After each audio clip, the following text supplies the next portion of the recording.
بەڕاستی ئەمە بیرۆکەیەکی زۆر جوانە کە لە هەموو شارەکان کتێبخانەیەکی کوردیمان هەبێت. یەکێ لەو بەڕێزانەی دوێنێ کۆمنتێکی بە من نووسیوە، ئەڵە چەند دڵخۆشم بەوەی کە پێشەنگایەکی کتێب دەکرێتەوە لە بەریتانیا، پێشەنگای کتێبی کوردی. خۆزگە لە هەموو شارەکان ئەم پێشەنگایەتان دەکردەوە. منش پێشنیارم بۆ بەڕێزان لە ڕێکخراوی داکۆک ئەوەیە کە ئەم چالاکی هەر لە شاری مانچستەر نەبێت و ئێمەش لە خزمەت دانووک و سەنتەری مەولەوی هەوڵ بدەین ئەم چالاکیە بگەینی بە شارەکانی تر.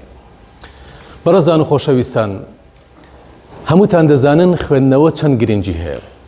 من وەکو موسڵمانێک تەماشای قورئانەکەی خۆم دەکەم، تەماشای ئەو منهەجە دەکەم کە خوای گەورە بۆ منی داناوە.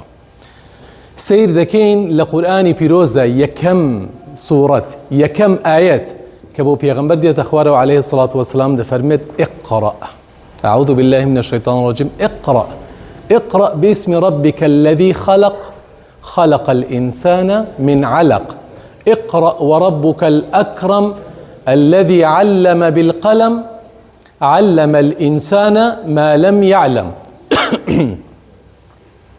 لبروا زور گرنگە هەموو تاچی کورد، تاچی موسڵمان، تاچی مرۆڤایەتی بزانێت کە ئەو کەسێک کە خالیقی ئێمەیە، ئەو کەسێک کە ئێمەی دروست کردووە، لە کۆتا دینیدا یەکەم وشەی بۆ ئێمەی مرۆڤایەتی اقرأ بخوێننەوە.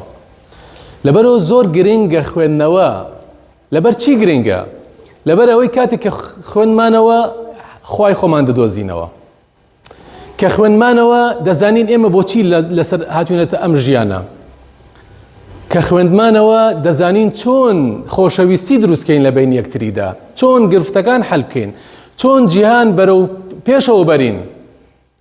ئەم تەکنۆلۆجیای ئێوە دەیبینن هەر هەمووی لە ڕێگای خوێندنەوە بووە، لە ڕێگای نووسینەوە بووە، وردە گەشەی کردووە. بۆیە بەڕاستی خوێندنەوە و گرنگیدان بە خوێندنەوە پێویستە لە خۆمانەوە دەست پێ بکەین و پێشانی نەوەکانی دوای خۆشمانی بدەین کە خوێندنەوە چەند گرنگە. وەکو کاک عومەری بەڕێز باسی کرد، لە ئێستادا سۆشیال میدیا جێگای خوێندنەوەی گرتووەتەوە بەداخەوە. بەڵام بە حەقەت ئینسانی خوێندەوار، ئینسانێک کە پەرۆش بێ بۆ میلەتەکەی، ئینسانێک کە پەرۆش بێ بۆ داهاتووی مناڵەکانی، پێویستە بخوێنێتەوە، پێویستە گرنگی بە خوێندنەوە بدات، پێویستە گرنگی بە نووسین بدات، پێویستە تەشجیعی خەڵکانی نووسەر بکات. یعنی بەڕاستی ئیشەکانیان بەکەم نەگرین. بۆیە لە ڕاستیدا لە کاتێکدا کە سیر دەکەین سۆشیال میدیا و ئەنتەرنێت و زیرەکی دەستکرد، ئەمانە وای لە ئێمە کردووە کە جاری وا هەیە بێهیوا بین. اقرأ باسم ربك الذي خلق الإنسان من علق اقرأ وربك الأكرم الذي علم بالقلم علم الإنسان ما لم يعلم.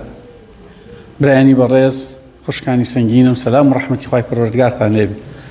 سەرەتا دەستخۆشیم هەیە بۆ برا بەڕێزانە، بۆ مزگەوتی مەولەوی، خوای پەروەردگار نمونەتان زیاد کە، بارەک الله فیکم، هەمیشە جوڵە و کاری بە پێستان هەبێ و ئینشاءالله سەربەرزی هەردوو دنیا بن.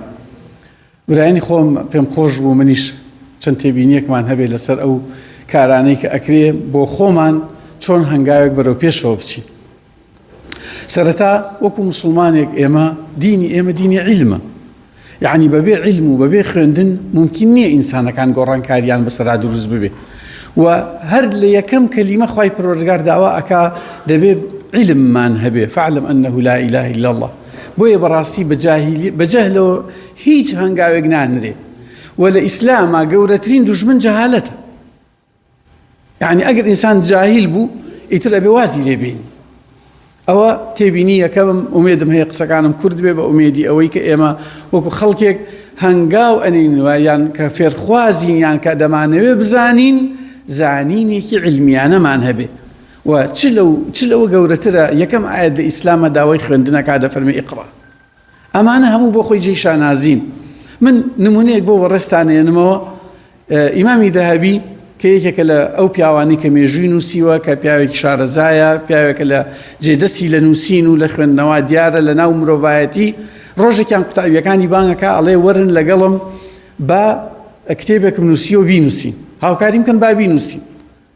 عەزیمەت و گەورەی ئەو پیاوانە برا بەڕێزەکانم ئەو وەکو ئێستا نەبووە دان یەکسەر ینی بە خێرایی دیارە بە مرەکەب و بە قەڵەمی قامیش و بەو شتانە نووسیویانە و لەبەر چرا یا لەبەر ڕۆژە نووسیویانە. قوتابیەکانیش ئەڵێن مامۆستا بێ زەحمەت کتێبەکەت چەندێک؟ ئەڵێ کوڕە هیممەتان بەرزی بە زۆر نییە، تەنها 100,000 وەرەقەیە، 100,000 وەرەقە کتێبێکی. قوتابیەکانی شەڵێ مامۆستا خوای گەورە سەلامەتکە، ئاخر 100,000 وەرەقە تۆ بۆ خۆشی ئەیڵی ناکرێت تۆ زێ بیگوشی؟ ئەڵێن بەسەر چاو من کتێبەکەتان بۆ ئەگوشم چەند مانگێک مەجالم بدەن.